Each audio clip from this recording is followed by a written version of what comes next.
너에게 가려다 한 것이 여러 번 막혔더니 이제는 이 지방에 일할 곳이 없고 또 여러 해 전부터 언제든지 서바나로 갈 때에 너에게 가기를 바라고 있었으니 이는 지나가는 길에 너희를 보고 먼저 너희와 사귐으로 얼마간 기쁨을 가진 후에 너희가 그리로 보내주기를 바람이라. 그러나 이제는 내가 성도를 섬기는 일로 예루살렘에 가노니 이는 마게도냐와 아가야 사람들이 예루살렘 성도 중 가난한 자를 위하여 기쁘게 얼마를 연보하였습니다. 저희가 기뻐서 하였거니와 또한 저희는 그들에게 빚진 자니 만일 이방인들이 그들의 영적인 것을 나눠 가졌으면 육적인 것으로 그들을 섬기는 것이 마땅하니라. 그러므로 내가 이 일을 마치고 이 열매를 그들에게 확증한 후에 너희에게 들렀다가 서바나로 가리라. 내가 너희에게 나아갈 때 그리스도의 충만한 복을 가지고 갈 줄을 아노라. 아멘.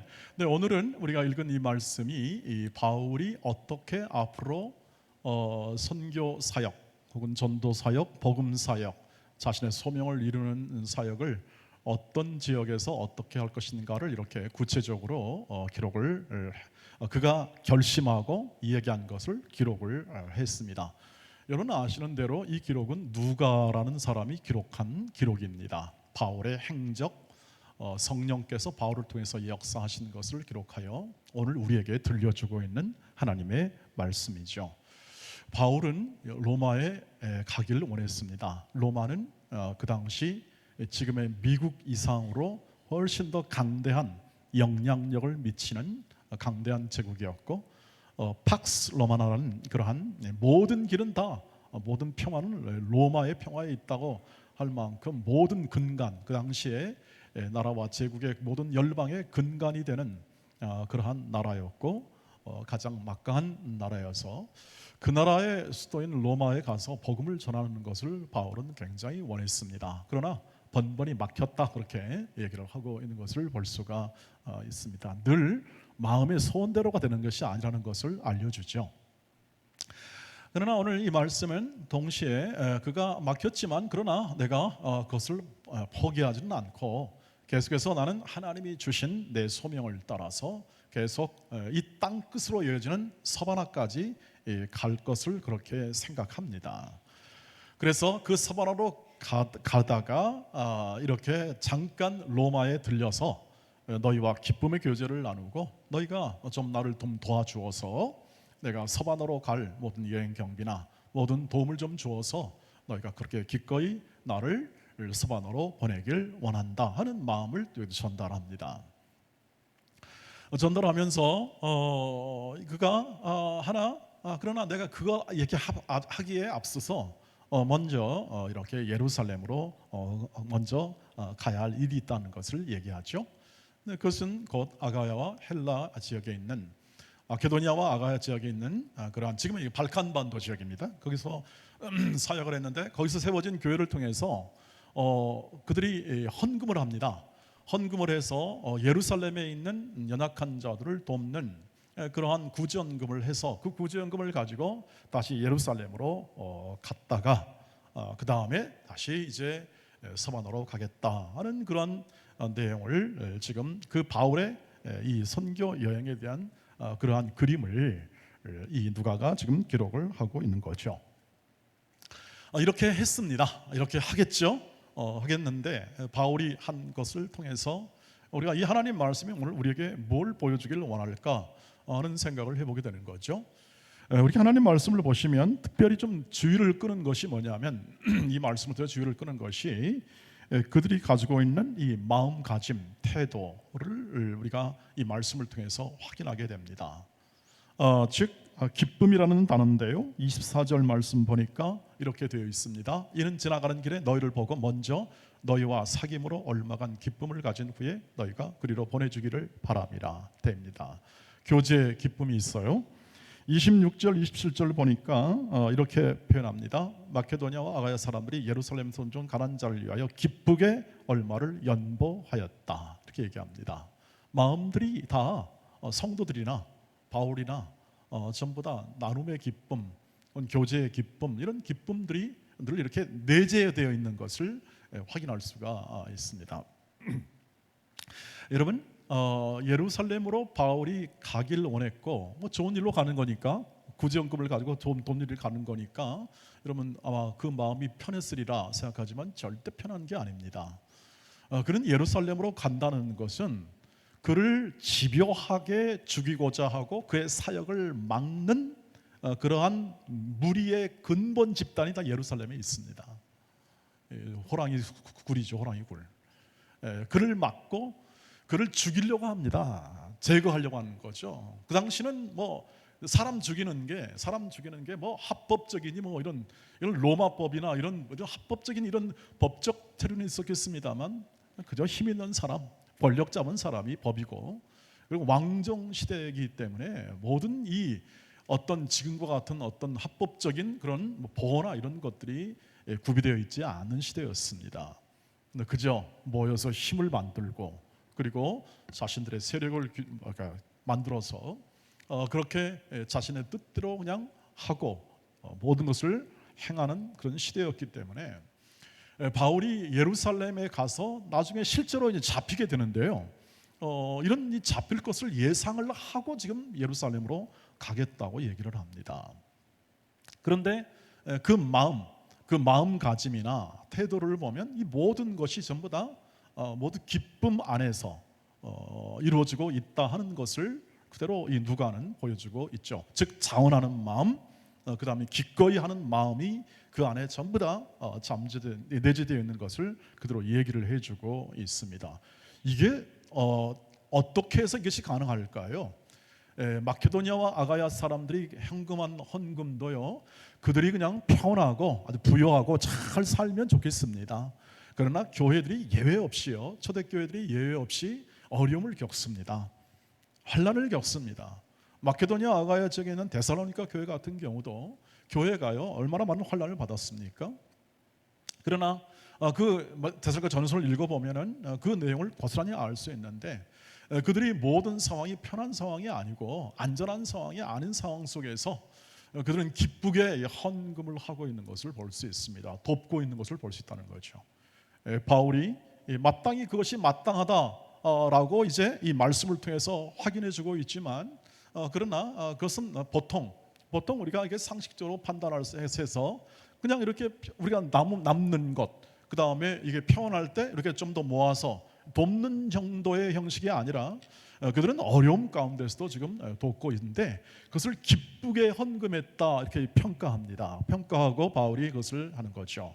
그러니까 헌금하는 사람이나 지금 성도들이나 혹은 바울이나 모두 자원하는 마음, 기꺼운 마음으로, 그리고 이 모든 일에 있어서 기쁨을 가지고 하고 있는 것을 이 성경은 그대로 보여주는 거죠. 왜 그럴까요? 도대체 그런 우리의 판단과 이렇게 잘 맞지 않는, 상식적이지 않는 뭔가가 있는 그런 이 일이 어떻게 해서 이루어지는가 하는 거죠. 그것은 곧 이 모든 일을 이끄시는 분은 주님이시다 하는 사실이 분명한 신뢰.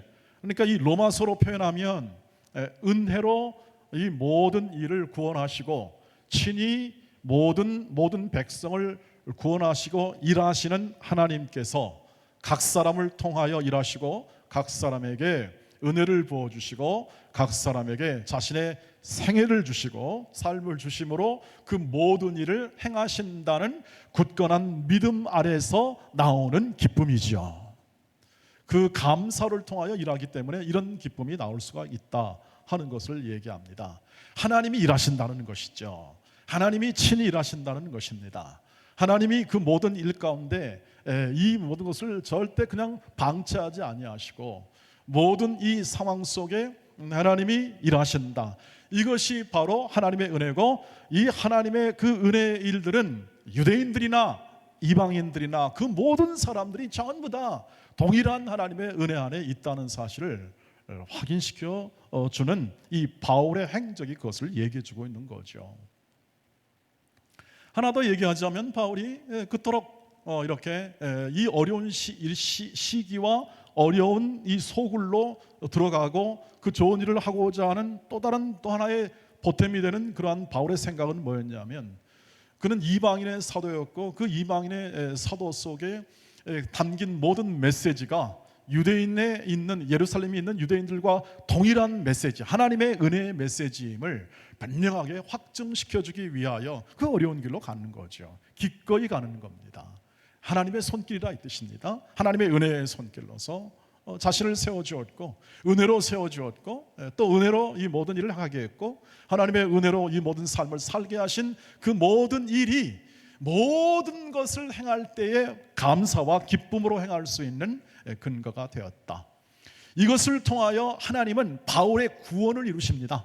바울의 구원, 이미 건져 죄와 사망에 대해서 건져내어 그 삶을 구원하시고 그리고 이 소명과 사명을 주심으로 그를 어떻게 합니까?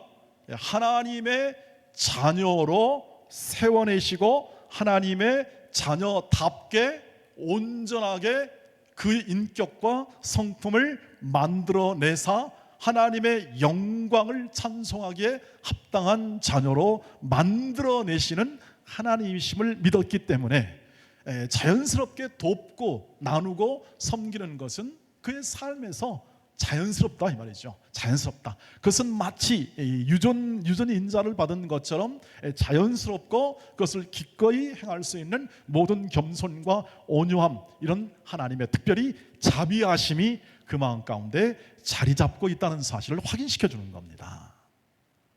하나님이 하시는 일은, 가장 중요한 일은 이 로마서에서도 계속 나오지만 구원하시고 그 구원하신 이 인생을 하나님의 자녀답게 거룩한 성품과 인격을 함양시키고 만들어내시고 그것을 온전한 하나님의 자녀의 모습이다 하는 것을 빛으로 세상에 증언하도록 하나님이 이 각 사람을 세워내십니다. 그게 하나님이 일하시는 것이죠. 하나님이 일하심은 이렇게 사명을 주시지만 그 사명은 친히 하나님이 이루십니다. 그것을 말씀하십니다. 그럼 우리가 하는 일은 무엇입니까? 순종하고 참여하는 겁니다.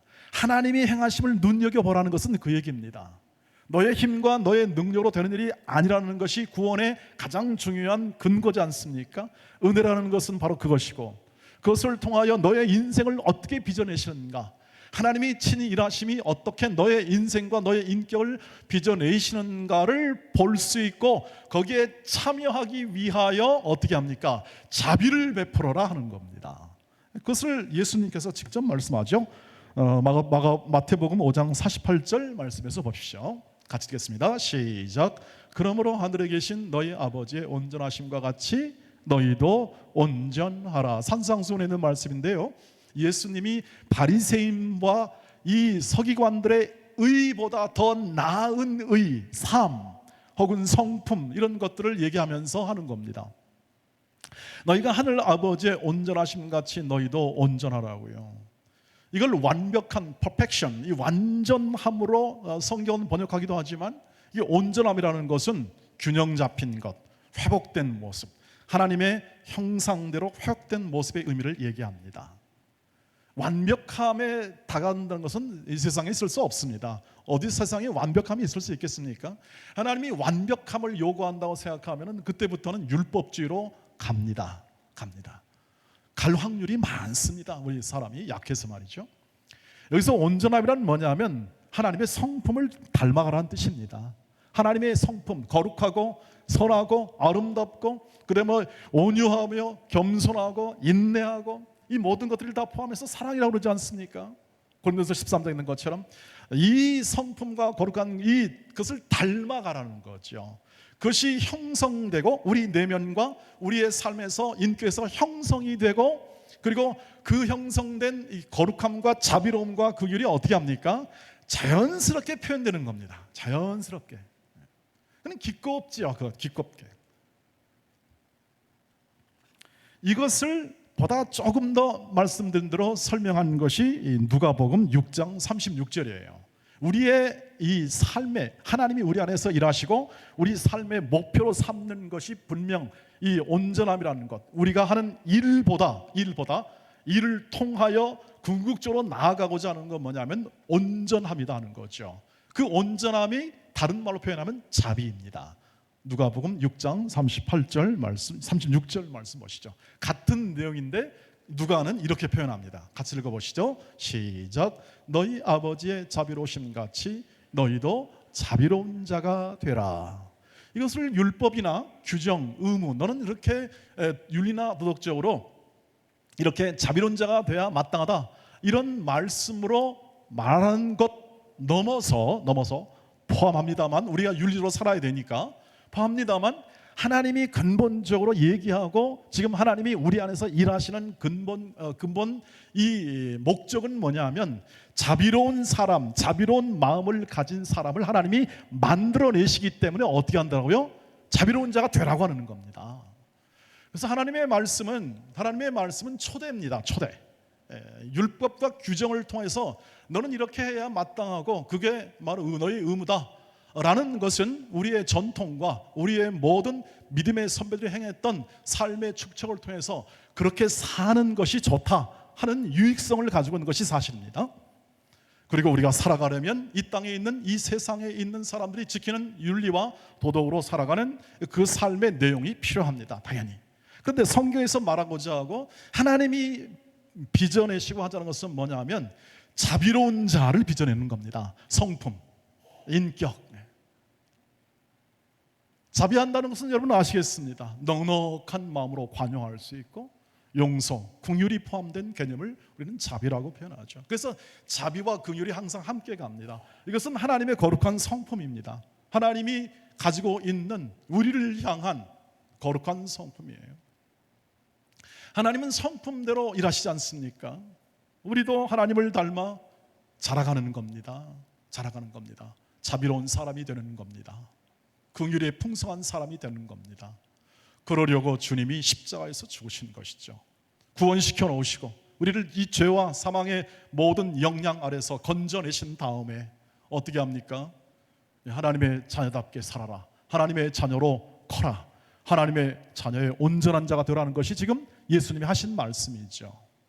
멀리 가서 어떤 큰 일을 행하여 하는 것은 각각 소명입니다. 각각 바울처럼 혹은 또는 다른 베드로처럼, 베드로는 베드로의 이 유대에서, 또는 각각 바울은 먼 곳에서, 각각 다른 나라에서, 각각 우리의 가정에서, 각각 우리의 나라에서, 각각 하나님이 경계를 정하신 모든 곳에서 각각 뭐하라? 너는 자비로운 자가 되고 거룩한 자가 되고 그리고 하나님의 자녀다운 자가 되라는 것이 성경 전체가 말하는 온전성, 그 다음에 자비 안에 담긴 하나님의 뜻이 된다고 하는 것입니다. 그래서 이 자비의 마음을 가지고 바울이 예루살렘으로 가는 겁니다. 이 자비와 긍휼의 마음을 가지고 이 성도들이 향한 이 기쁨의 헌금과 이 모든 걸 가지고 그것을 가지고 가는 거죠. 그것은 마땅히 내가 해야 할 일이다. 그것은 마땅히 내가 도와야 할 일이고 하나님이 내게 향한 하나님의 일이다 하는 것을 분명히 아니까 그것이 어렵고 힘들어도 그것이 모든 삶에서 기쁨의 형태로, 기쁨을 가지고 형태로 나타나는 거죠. 여기에 비판이 있습니까? 어떤 잘난 척이 있습니까? 그렇지 않습니다. 하나님의 이 자비하심은 우리에게 보상이나 혹은 또는 기대를 가지고 그 자비하심을 베푸는 게 아닙니다. 이것을 꼭 기억하셔야 합니다. 내가 하나님 자녀가 됐는데 이 정도는 못 살아서 이거 참 너무 부끄럽습니다. 좋은 회개죠. 그러나 거기에서만 머무르시면 안 됩니다. 우리는 이미 자녀들이 되어서 그 부모의 기대가 있었는데 그 기대는 뭐냐면 하나님의 자녀답게 살아봐라 하는 뜻입니다. 이 땅에서 하나님의 자녀답게 살아봐라. 너의 모든 인생과 삶은 내가 이 세상이 주는 힘, 공포, 모든 위력 앞에서 모든 것을 구원했다, 건져냈다. 그러니 거기에 휘둘리지 말아라. 세상의 가치와 세상이 가지고 있는 모든 힘, 거기에 눌려 염려하지 말아라. 너는 내 안에 있고 내가 너 안에 있고 말씀대로 그리고 주 안에 거하라. 그럼 많은 열매를 맺는다. 그러니 자비로운 자가 되라. 그렇게 마음이 좁아가지고 이렇게 세상 사람이 하듯 염려하듯 혹은 또는 세상 사람이 하는 정도로만 살아갈 그런 생각은 하지 말아라. 여러분, 자비로운 자가 되라는 것은 세상이 요청하기도 합니다. 요구하기도 합니다. 근데 세상은 뭘 요구합니까? 전부 다 자기 자신을 위해서 그렇게 얘기합니다. 자기 자신을 위해서. 무슨 말입니까? 세상은 뭐든 도와주는 것도 섬기는 것도 기대와 보상을 가지고 합니다. 그렇지 않겠습니까? 우리가 살아가는 모든 세상 속에서 사람들이 가지고 있는 모든 이 선한 행동 이면에는 언제나 자기가 결정하고 자기가 그것을 위하여 하기 때문에 결국 자기를 위하여 그렇게 하자는 거죠. 그러니까 그 안에는 기대가 있을 수밖에 없습니다.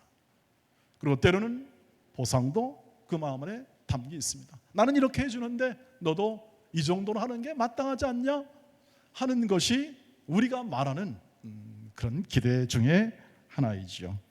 그러나 지혜로운 것은 압니다. 여러분, 우리가 누구한테 기대할 수 있겠습니까? 무엇을 기대할 수 있겠습니까? 우리 자녀에게도 기대할 수 있겠습니까? 아닙니다. 지혜로운 어른들의 말은 그렇습니다. 자녀도 기대하지 말아라. 사랑하고 양육했으면 그것으로 된다. 기대하지 말아라. 지금 기대를 받고 있고 어떤 도움을 받고 있는 분들에게 한 말씀이 아닙니다. 지혜라는 것이죠. 우리가 살아가는 모든 삶 속에서 갖는 모든 이 기대가 있어서 그런 기대가 너의 모든 것을 충족시켜 줄 수 없다는 사실을 분명하게 얘기하는 것입니다. 오직 지난 찬양 예배 때 말씀드린 대로 고난과 어려움을 겪는 이유는 하나님만 의지하도록 하기 위함입니다. 하나님이 우리를 기르시고 하나님이 우리를 구원하실 뿐 아니라 지금도 우리와 우리의 삶에 역사하셔서 우리를 세워주시고 자비로운 자가 되게 하시고 거룩한 자가 되게 하시고 열매를 맺게 하시는 하나님만 의지하라 하는 것이죠. 거기에서 자비가 나옵니다. 그래서 여러분, 우리도 그렇게 해야 합니다. 여러분, 우리가 누굴 도울거나 할 때 이것은 우리의 삶의 스타일입니다. 자연적 스타일입니다. 우리는 이 로마서의 말씀처럼 누구를 비판하여 나를 증명하지 않습니다. 우리는 우리를 깎아내려서 나를 더 높이지 않습니다. 그래서 성경을 보십시오. 성경은 교회일이나 직분이나 모든 일을 수행함에 있어서 우리의 삶에서, 가정에서, 일터에서 우리로 하여금 우리의 역할을 분명하게 규정합니다. 돕는 자로 서라. 너의 배역은 돕는 자다. 사랑하는 자다. 서로 섬기는 자라고 분명하게 얘기를 해주고 있습니다. 우리가 안 들을 뿐이죠. 우리가 외면할 뿐입니다. 그러나 우리는 그런 신분을 가지고 있습니다. 그러니까 이 매주일 이렇게 그 말씀을 듣는 겁니다. 네 정체성은 뭐냐? 너는 누구냐? 하는 것입니다. 구약성경 내내 하나님은 그 얘기를 했습니다. 하나님이 구약성경 내내 너는 누구냐? 너 하나님의 자녀 아니냐? 하나님의 자녀로 마땅히 돕고 섬기며 사람을 용서하고 관용하는 사람들이다. 그럼 나는 어떻게 하게요? 내 삶은 뭘까요? 그래서 이렇게 말합니다. 누가복음 6장 38절입니다. 같이 읽어보겠습니다. 시작. 주라 그리하면 너희에게 줄 것이니 곧 후이되어 누르고 흔들어 넘치도록 하여 너희에게 안겨주리라. 너희가 헤아리는 그 헤아림으로 너희도 헤아림을 도로 받을 것이니라. 너 하나님은 어떻게 생각하냐 이 말이죠. 주님은 어떻게 생각하느냐? 정말 믿고 있냐? 주님이 내 안에 계심을 믿냐? 하는 거죠. 주라. 내가 너를 보호하고 책임지고 너의 인생을 만들어가고 있지 않냐? 너는 자비로운 자가 되라. 주는 자가 되라는 겁니다. 돕는 자가 되라. 나머지는 내가 책임진다. 아니, 나머지가 아니고 네 인생 전체를 내 손 안에 있지 않냐 이거죠. 후히 줄이고 풍성히 주는 하나님 아니냐? 네가 구원을 생각한다면, 십자가의 구원을 생각한다면 그것을 충분히 믿을 수 있지 않냐 하는 그러한 마음이 담긴 예수의 말씀입니다. 내가 준다. 풍성히 준다. 너의 인생에 모자람이 없다. 시편 24편 말씀처럼 여호와는 나의 목자시니 내가 부족함이 없으리로다 하는 이 만족스러움이 있지 않습니까? 주님만으로 충분하고 주님만으로 이 모든 일이 내 인생을 충분히 저는 만족합니다 하는 게 우리의 신앙 고백 아니겠습니까? 예수 믿는 자의 진짜 고백이 그것입니다. 그러니 그 이상의 기대한 것은 아닙니다. 우리는 도움으로 끝납니다. 여러분, 밑빠진 독에 물 붓기라는 거 아시죠? 그게 우리의 도움입니다. 밑빠진 독에 물 붓기입니다. 그래서 기대하지 않기 때문에. 밑빠진 독에 물 붓기는 세상으로 가치로 말하면 뭡니까? 그건 쓸데없는 일을 하는 것이라고 얘기합니다. 우리는 그렇지 않습니다. 우리는 기대와 보상을 생각하지 않기 때문에 그 자체로 돕고, 그리고 버팀목이 되어주고, 그리고 나눠주고 하는 것 자체로 기쁨과 만족을 가지는 사람들입니다. 그것이 그리스도인들입니다.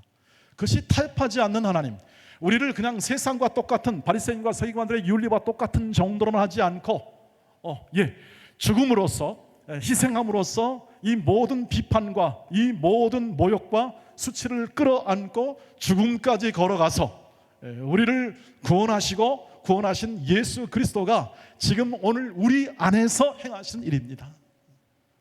우리의 존재를 만들어내시는 주 예수 그리스도의 인도하심이라는 것이죠.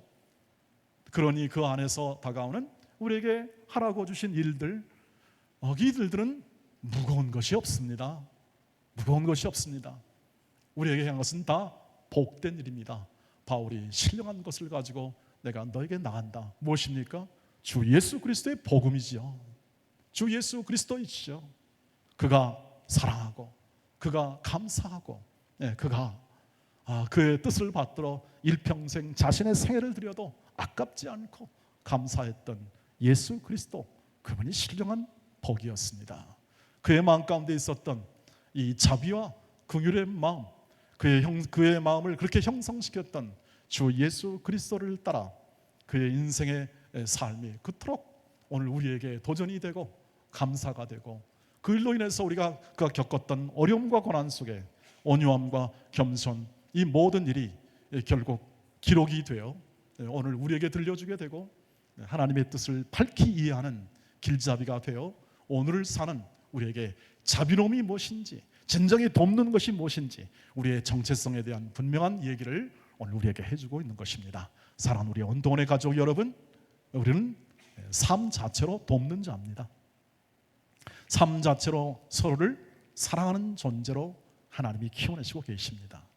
그러니 우리의 모든 삶 속에 기꺼운 자원하고 기꺼운 마음으로 돕는 것을 기뻐하시고, 돕는 위치에 있는 것을 기뻐하시고, 그리고 돕는 것은 밑바닥에 물 붓기니까 기대와 보상을 요구하지 않으니까 그 자체로 감사하시고, 그 뒤에는 잊어버리십시오. 놔두십시오. 주께 맡기십시오. 그리고 그 일을 지속적으로 항상 선을 행하십시오. 그리고 그 안에 굳게 서십시오. 그 삶의 내용을 주께서 친히 증언해 주실 것이고 친히 알게 해 주실 것입니다. 그 삶은 묻혀있는 것 같으나 묻혀있지 않습니다. 그 삶이 하나님이 증언하실 때는 밝고 빛나게 될 겁니다. 그리 아니하실지라도 우리는 기쁨과 감사로 우리의 삶에 도울 수 있고 나눌 수 있는 생애를 살아가는 만족이 여러분 가운데 항상 있게 될 것입니다. 그 인생과 삶을 가정에서, 일터에서, 삶의 현장 속에서 힘있게 사시기를 주의 이름으로 축복합니다. 기도하겠습니다. 자비하신 하나님, 능력의 주여 온전케 하신 주께서 오늘도 우리에게 말씀을 통하여 확인하는 바, 우리에게 돕는 배역과 그 삶을 주셨으니 그 거룩함에 이르는 열매를 많이 맺도록 충성스럽게 우리의 삶을 잘 감당하게 하시고, 우리의 직분을 잘 감당하게 하시고, 우리에게 주어진 모든 이 땅에 있는 삶의 터전 가운데의 직위를 잘 감당할 수 있는 선한, 돕고 섬기며 나누며 세우는 선한 일꾼으로 각각을 삼아 주시고 세워 주시고, 자비와 긍휼이 풍성한 거룩한 열매를 많이 맺도록 각 사람을 인도하여 주시옵소서. 예수님의 이름으로 기도하옵나이다. 아멘.